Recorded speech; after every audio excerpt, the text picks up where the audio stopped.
Professor Agata Bielik-Robson has just published a book, Another Finitude, and she's with me today to introduce it. Agata, first of all, you're very welcome. Congratulations on the book. Thank you. That awful question, in 5 minutes, give us an introduction. It is difficult because it is a huge book and it was actually much larger originally. I had to cut it practically in two. It's my life project. It's about life, and it is a life project. Life projects are never finished. Life projects are never finished. So let's rather see it as a prequel to something that hopefully is going to appear quite soon, which will be a next development to this one. Well, Another Finitude, first the title. As it suggests, the topic of this book is finitude, the philosophy of the finite life in the 20th and already 21st century, which concentrates on the Jewish critics of Heidegger. Why? Its subtitle is Messianic Vitalism and Philosophy, where Messianic vitalism is represented by the Jewish thinkers, main Jewish figures of the 20th century thought, and philosophy is represented by Martin Heidegger, who practically usurped it as the reinventor of philosophical language in the 20th century. One of the features of this usurpation was a new definition of human life as a finite existence towards death, sein zum Tode. One of the biggest inventions of Heidegger was the reminder of the idea of finitude, Endlichkeit, which was completely forgotten, not completely, but practically forgotten by the 2000 years of thinking dominated by the Christian idea of the infinite, immortal life. So the Heidegger's strong entry into the 20th philosophy with the concept of finitude was the kind of a reminder that this 2000 years of the domination of Christian idea of immortality has ended. And now we have to rethink the idea of human finitude again.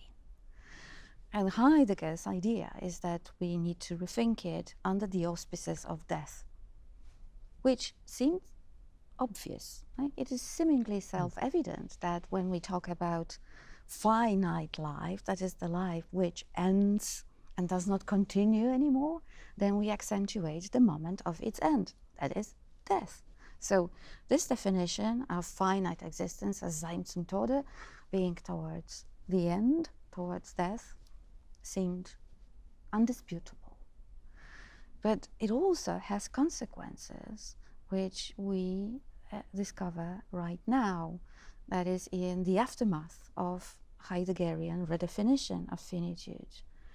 And the consequences which I call thanatic, that is a kind of a systematic overestimation of death as the sense-giving, ordering, orienting moment in human existence. You're calling it thanatic from thanatos, the Greek for death. The thanatos, obviously Greek for death, and you can see it practically everywhere in all domains of late modern thought, starting from Heidegger, going through Freud, beyond the pleasure principle, with the elevation of the death drive as the defining feature of a human libidinal economy. And then through the modern appropriations of Hegel, who saw in confrontation with death the anthropogenic moment, that is the moment in which a human being really becomes a human being and no longer just an animal.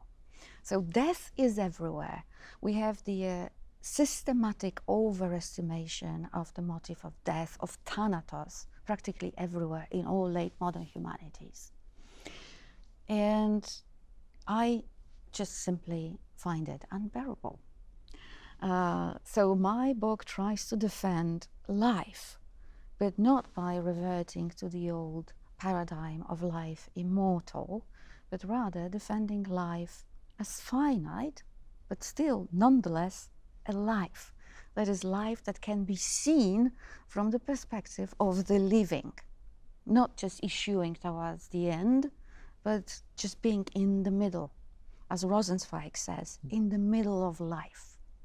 So it is a book which tries to explore other possibilities of talking about human finitude, not through death, but for instance, through the middle, this is Rosenzweig, or even through birth, and this is Hannah Arendt, with her underdeveloped by fascinating concept of natality and the so-called natalism, which talks about explicitly non-Heideggerian.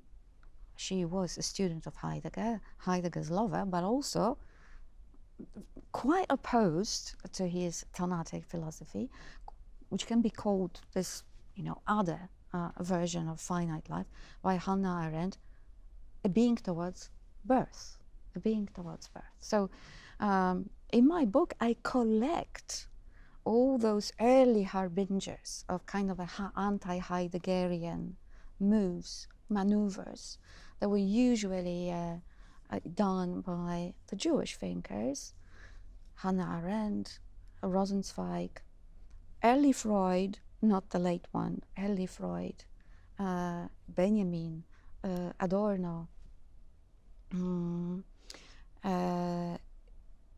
finally Derrida, who actually plays in my book absolutely crucial part, to show that this is not an accident, that it is actually a Jewish motif called Torat Chaim, the principle of life or the teaching of life, which traditionally concentrates on human life as finite. That is, does not demand or even long for any infinite prolongation of our existence, but insists on calling this life life proper, but still a life, right? Not something that is already from the moment of birth overshadowed by dying, but something that is the living proper. I find it in the Jewish Torat Chaim, and then find it in those Jewish philosophers, thinkers of the 20th and 21st century, because Derrida actually wrote his most important essays on life already after the millennial break. So I find this reaction to this Tanatic overestimation of death in the traditional Torat Chaim and its repetition in modern philosophical forms in those Jewish thinkers. For over 2,000 years, whenever anyone wanted to teach logic to a student and give the perfect exemplar of a syllogism, it took the form, all human beings are mortal. Socrates is a human being. Socrates is mortal. Agatha's book is challenging that, and perhaps the paradigm syllogism will become, all human beings are alive. Socrates is a human being. Socrates is alive. Yes, and this is, we can also finish it with Derrida, who says at one point that the biggest effort of this principle of life, the Jewish Torat Chaim, is to stay alive even in death. Agatha, let's adopt that. Yes, thank you.